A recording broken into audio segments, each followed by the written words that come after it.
Assalamualaikum warahmatullahi wabarakatuh. Perkenalkan nama saya Hakim Nur Ahmad dengan NIM 1705622084. Kali ini saya akan mempresentasikan hasil dari proposal skripsi saya dengan judul Pengaruh Belanja Modal, Ukuran Perusahaan, dan Profitabilitas terhadap Nilai Perusahaan pada Sektor Energi yang terdaftar di BI.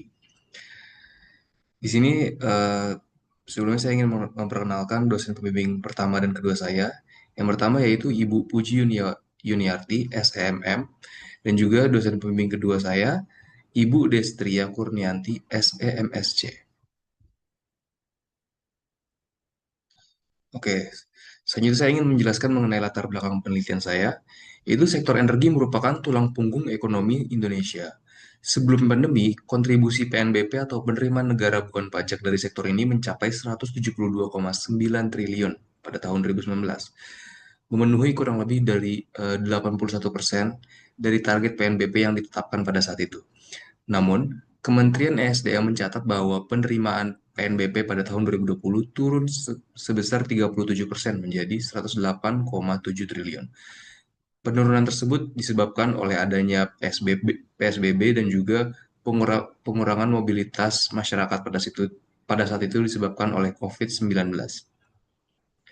Situasi tersebut berimbas langsung pada nilai perusahaan, yaitu persepsi pasar terhadap prospek perusahaan.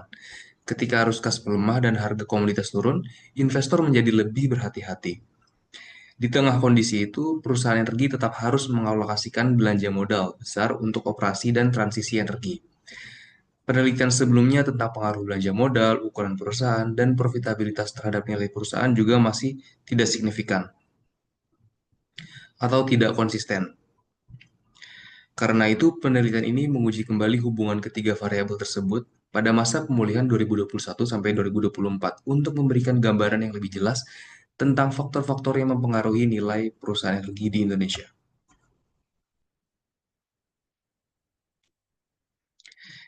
Oke, di sini terdapat tiga research gap ya. Pertama dari empirical gap, yaitu ketidakkonsistenannya hasil penelitian terdahulu. Dari penelitian belanja modal terhadap nilai perusahaan, ukuran perusahaan, dan juga profitabilitas terhadap nilai perusahaan itu masih tidak konsisten hasilnya begitu. Lalu juga untuk contextual gap, jadi mayoritas penelitian sebelumnya itu tidak fokus terhadap sektor energi gitu. Banyak yang lebih fokus terhadap manufacture dan juga consumer goods gitu. Lalu untuk yang ketiga, ada time gap di mana kebanyakan penelitian itu meneliti pada periode sebelum COVID gitu. Kebanyakan sebelum tahun 2020. Untuk rumusan masalahnya di sini ada tiga ya. Pertama, apakah belanja modal berpengaruh signifikan terhadap nilai perusahaan? Lalu, apakah ukuran perusahaan berpengaruh signifikan terhadap nilai perusahaan? Dan juga apakah profitabilitas berpengaruh signifikan terhadap nilai perusahaan? Untuk tujuan penelitiannya di sini untuk mengetahui apakah belanja modal berpengaruh signifikan terhadap nilai perusahaan pada perusahaan sektor energi yang terdaftar di BI, apakah selanjutnya untuk mengetahui apakah ukuran perusahaan berpengaruh signifikan terhadap nilai perusahaan dan juga terakhir untuk mengetahui apakah profitabilitas berpengaruh signifikan terhadap nilai perusahaan.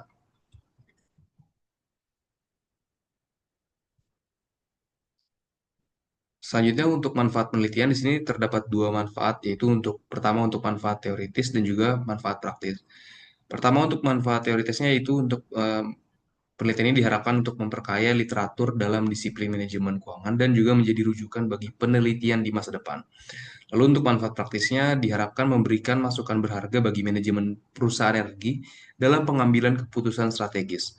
Penelitian ini juga memberikan manfaat penting bagi investor sebagai bahan pertimbangan dalam menilai kinerja dan prospek perusahaan di sektor energi.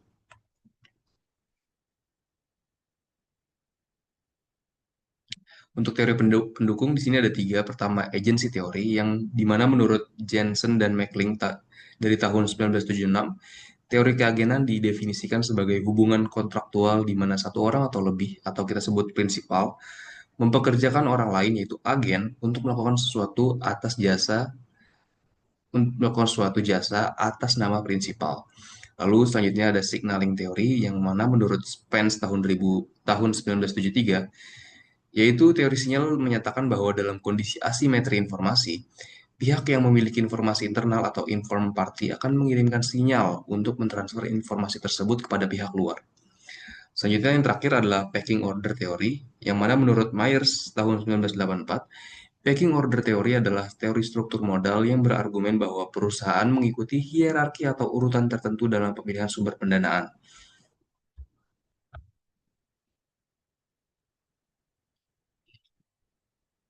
Oke, di sini untuk variabel penelitiannya ada tiga variabel utama yaitu belanja modal sebagai X1, ukuran perusahaan sebagai X2, dan juga profitabilitas sebagai X3.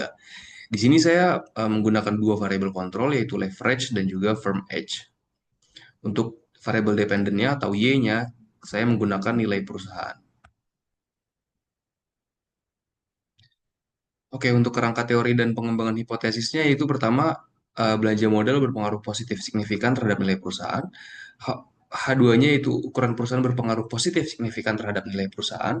Dan yang terakhir adalah profitabilitas berpengaruh positif signifikan terhadap nilai perusahaan. Bisa dilihat seperti di gambar kerangka konseptual berikut. Nah, ini untuk penelitian terdahulunya, untuk belanja modal terhadap nilai perusahaan, eh, ada dua hasil yang mana banyak yang mengatakan positif dan signifikan seperti melalui Andika dan Endah, Sat et al, Suryawinata et al, dan juga Vidiana. Dan ada juga yang bilang meneliti dan hasilnya negatif signifikan yaitu Rahmi dan Dananto dan juga Ulah et al tahun 2023. Untuk variabel ukuran perusahaan lebih bervariasi lagi yaitu ada yang positif, negatif, dan juga tidak signifikan sama sekali. Dan yang terakhir untuk profitabilitas, terdapat ketidakkonsistenan di mana banyak yang mengatakan mayoritas positif dan signifikan, namun ada juga yang mengatakan negatif dan signifikan, itu penelitian dari Agarwal dan juga Padan pada tahun 2017.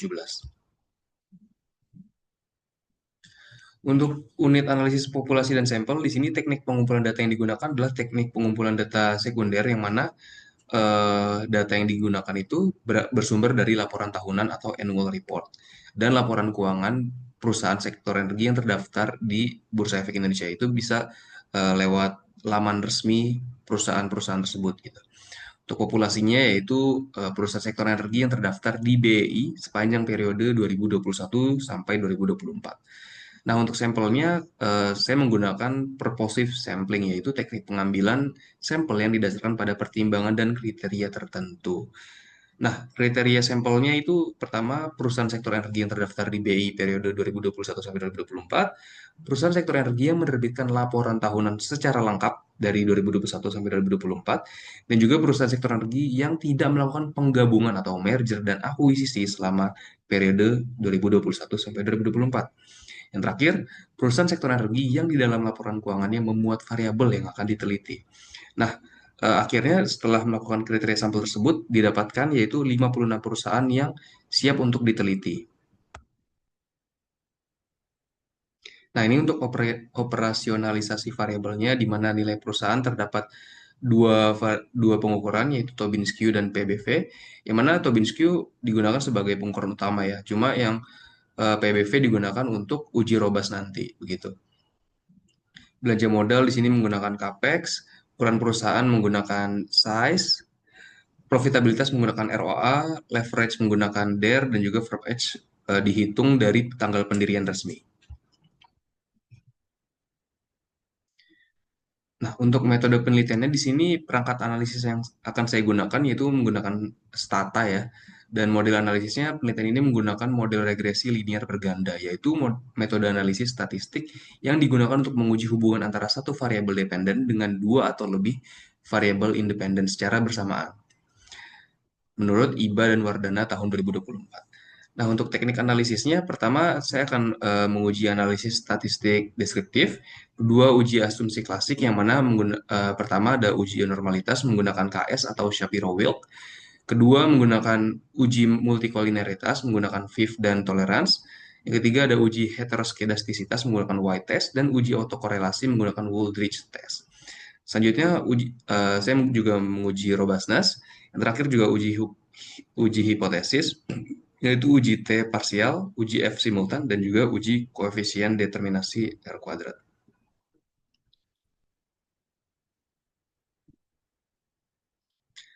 Oke, sekian hasil presentasi dari proposal saya. Kurang lebihnya mohon maaf. Wassalamualaikum warahmatullahi wabarakatuh.